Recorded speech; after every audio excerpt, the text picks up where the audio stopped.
अस्सलाम वालेकुम, बोल न्यूज़ हेडक्वार्टर्स में खुशामदीद। मैं हूं मोहम्मद कामरान। मैं हूं युसरा नजम और मैं हूं बुशरा हक। ये सब भी होगा बुलेटिन का हिस्सा, लेकिन सबसे पहले बात अफगानिस्तान की। अफगान जंग का बाकायदा खात्मा हो गया है। अमेरिका ने 2 अशरों बाद काबुल को खैराबाद कह दिया।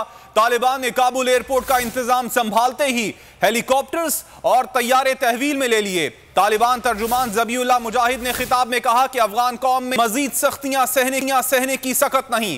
तालिबान अफगान अवाम से प्यार और नरमी से पेश आए। खौस में हजारों अफराद का अमरीकी फौज के इनखला का जश्न जारी है। अमरीकी सदर जो बाइडन अमरीकी कौम से खिताब करेंगे। अमेरिका का अफगानिस्तान से इनखला डेडलाइन से कबल ही मुकम्मल हो गया। ज़बीउल्लाह मुजाहिद ने कहा कि अल्लाह का शुक्र है हमारा मुल्क मुकम्मल आज़ादी हासिल करने में कामयाब हुआ।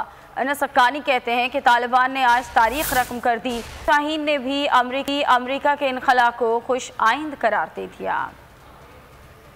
20 साल बाद अमेरिका का अफगानिस्तान से इनखला मुकम्मल। पूरा मुल्क तालिबान के कंट्रोल में आ गया। तालिबान क़यादत का अमरीकी इनखला पर इजहार तशक्कुर। आखिरी अमरीकी फौजी दस्ता भी 12 बजे काबुल से रवाना हुआ। तर्जुमान तालिबान ज़बीउल्लाह मुजाहिद ने कहा, हमारे मुल्क ने अपनी मुकम्मल आज़ादी हासिल कर ली, खुदा का लाख शुक्र है। अमरीकियों के इनखला के फौरन बाद ज़बीउल्लाह मुजाहिद ने तालिबान की बदरी यूनिट के साथ काबुल एयरपोर्ट का दौरा किया और एयरपोर्ट का कंट्रोल संभाला। इस मौके पर उनका कहना था कि अमरीका की शिकस्त अफगानिस्तान पर हमला करने वालों के लिए एक सबक है। सिक्योरिटी पर मामूर दस्ते से मुखातिब होकर उनका कहना था कि ये फतह हमें आप जैसे मुखलिस साथियों की वजह से मिली। हम अफगानिस्तान पर मुसल्लत नहीं हुए बल्कि अवाम के खादिम हैं। उन्होंने कहा कि अवाम ने गुज़िश्ता 20 बरसों में सख्त मुश्किल दौर देखा। आपसे गुजारिश है कि अवाम को तंग ना करें। उन्होंने अफगान इक़्तिदार की हिफाजत के अज़्म का भी इजहार किया। सीनियर तालिबान रहनुमा अनस हक्कानी ने कहा, तालिबान ने तारीख रकम कर दी है।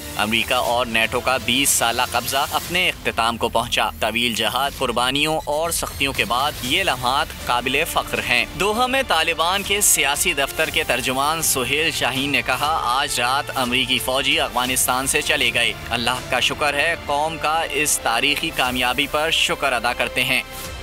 अफगानिस्तान से अमरीकी इनखला मीडिया के साथ सोशल मीडिया पर भी ज़ेर बहस। सबसे दिलचस्प तबसरे आखिरी फौजी की तस्वीर पर हो रहे हैं। अफगानिस्तान अमरीकी फौज से खाली हुआ, उधर सोशल मीडिया पर तबसरों की भरमार हो गई। काबुल छोड़ने वाला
पर देखा जाना चाहिए।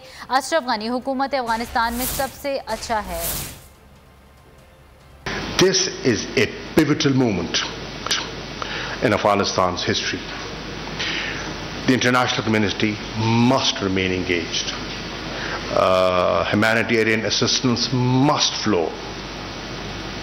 Do not let the economic collapse in Afghanistan take place.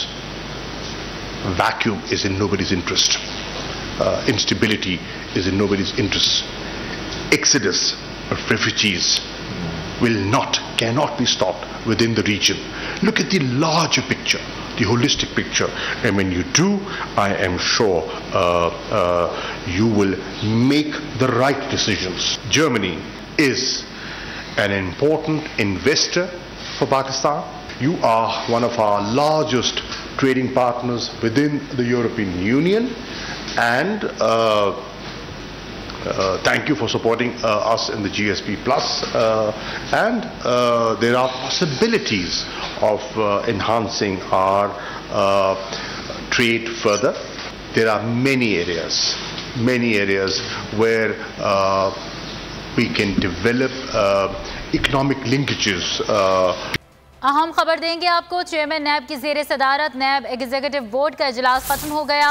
नैब के एग्जीक्यूटिव बोर्ड इजलास का एलामिया जारी कर दिया गया है। इजलास में deputy chairman NAB, prosecutor general, DG NAB operations ने शिरकत की। नैब एग्जीक्यूटिव बोर्ड ने 17 इंक्वायरियों की मंजूरी दे दी है। एलामिया के मुताबिक ओमनी ग्रुप के खिलाफ नैब इंक्वायरी की मंजूरी भी दी गई है। OGDCL अफसरान के खिलाफ भी नैब इंक्वायरी की मंजूरी दे दी गई। साबिक MD PIA एजाज हारून के खिलाफ नैब इंक्वायरी की मंजूरी दी गई है। नैब ने बड़ी मछलियों के खिलाफ अरबों रुपए के करप्शन रेफरेंसेस दायर किए हैं। आटा मनी लॉन्ड्रिंग केसेस को मंतकी अंजाम तक पहुँचाना नैब की अव्वलीन तरजीह है। मौसम के हवाले से अहम खबर है। शहर के मुख्तलिफ इलाकों में बारिश का सिलसिला शुरू हो गया है। बहरिया टाउन, सोहराब गोट, स्कीम 33 में हल्की बारिश हो रही है। कराची के मौसम के हवाले से आपको अपडेट कर रहे हैं, जहां पर वक्फे से हल्की बारिश इस वक्त जारी है। शहर के मुख्तलिफ इलाके हैं जहां पर इस वक्त बारिश का सिलसिला है, उसका आगाज हो चुका है। बहरिया टाउन, सोहराब गोट, स्कीम 33 में हल्की बारिश हो रही है और वक्फे से हल्की बारिश और बूंदाबांदी का सिलसिला शहर भर में जारी है। अपडेट कर रहे हैं आपको शहर कायद के मौसम के हवाले से, जो कि इस वक्त सुहाना हो चुका है। शहर कायद के मुख्तलिफ इलाके हैं जहां पर इस वक्त हल्की बारिश हो रही है, बूंदाबांदी का सिलसिला इस वक्त जारी है। जो बच्चे हैं वो इस मौसम से महसूस हो रहे हैं। आगे बढ़ते हैं। नूर मुकद्दम कत्ल केस के मुलजिम जाहिद जाफर ने अमेरिका से मदद मांग ली। अडियाला जेल में अमेरिकी कौंसलर से टेलीफोनिक राबता, अमेरिकी सफारत खाने के कौंसलर तक रसाई मिल गई। मुलजिम ने अमेरिकी हुकाम से केस में कानूनी मुआवनत की दरख्वास्त कर दी। तफसीलात के लिए ये रिपोर्ट देखिए। दोहरी शहरियत का नाजायज फायदा, जाहिर जाफर ने अमेरिका से मदद मांग ली। नूर मुकद्दम कत्ल केस के मरकजी मुलजिम जाहिर जाफर को अमेरिकी सिफारत खाने के कौंसलर तक रसाई मिल गई। वफाकी वजारत दाखिला और पंजाब हुकूमत की इजाजत के बाद अमेरिकी सिफारत खाने के हुक्काम और मुलजिम जाहिर जाफर के दरमियान 25 मिनट तक अडियाला जेल में टेलीफोनिक गुफ्तगू हुई। जेल हुक्काम के मुताबिक मुलजिम ने अमेरिकी हुक्काम से अपने केस में कानूनी मुआवनत की दरख्वास्त की। साथ ही जाहिर जाफर ने अमरीकी हुकाम से शिकायत की कि जेल में दीगर कैदियों जैसी सहूलियात मुहैया नहीं की जा रही। साबिक सदर ममनून हुसैन मरहूम के बैरून मुल्क दौरों के दौरान 61 लाख रुपए टिप्स की मद में अदायगियों का इंकशाफ हो गया। पब्लिक अकाउंट्स कमेटी ने मामले का नोटिस ले लिया। महकमा इंक्वायरी के लिए 4 हफ्तों की डेडलाइन दे दी। आइंदा इजलास पर मिलिट्री सेक्रेटरी या ऐवान सदर के प्रिंसिपल अकाउंटिंग ऑफिसर को भी बुला लिया गया। ममनून हुसैन दुनिया से जाने के बाद PAC के नरगे में आ गए। पब्लिक अकाउंट्स कमेटी ने बैरून मुल्क दौरों के अखराजात पर सवाल उठा दिए। 4 हफ्तों में रिपोर्ट मांग ली।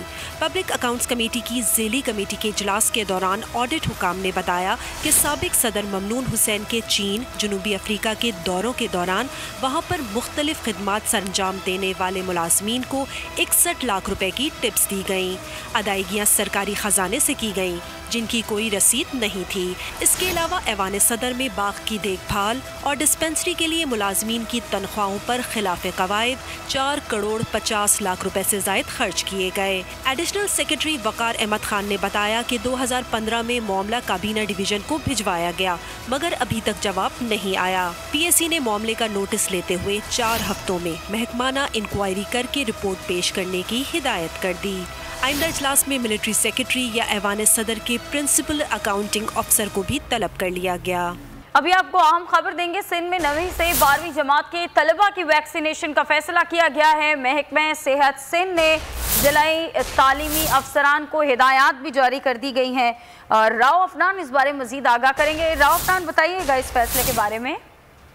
सिंध के तालीमी इदारों के अंदर वैक्सीनेशन का फैसला किया गया। अब 9वीं जमात से 12वीं जमात की जो तलबा है तमाम की वैक्सीनेशन को लाजमी करार दे दिया गया और इस हवाले से महकमा तालीम सिंध की जानिब से जिले तालीमी अफसरान और डायरेक्टरेट प्राइवेट इंस्टीट्यूशन को ये हिदायत जारी की गई है। वो तमाम स्कूलों को और तालीमी इदारों को ये हिदायत जारी कर दें कि वो महकमा सेहत सिंध के साथ ताउन करें और जिले हेल्थ अफसरान की मर्जी के मुताबिक उन्हें स्पेस फराहम किया जाए ताकि वैक्सीनेशन सेंटर जो है वो 9वीं जमात से 12वीं जमात के तालीमी इदारों के अंदर वैक्सीनेशन सेंटर कायम हो सके। ठीक है, बहुत शुक्रिया आगाह करने के लिए। राव अफनान आगाह के इस अहम फैसले के बारे में।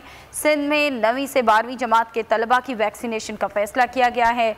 महकमा सेहत सिंध ने जिलाई तालीमी अफसरान को हिदायत भी जारी कर दी है। सब्सक्राइब करें और बेल दबाएं ताकि कोई खबर रह न जाए।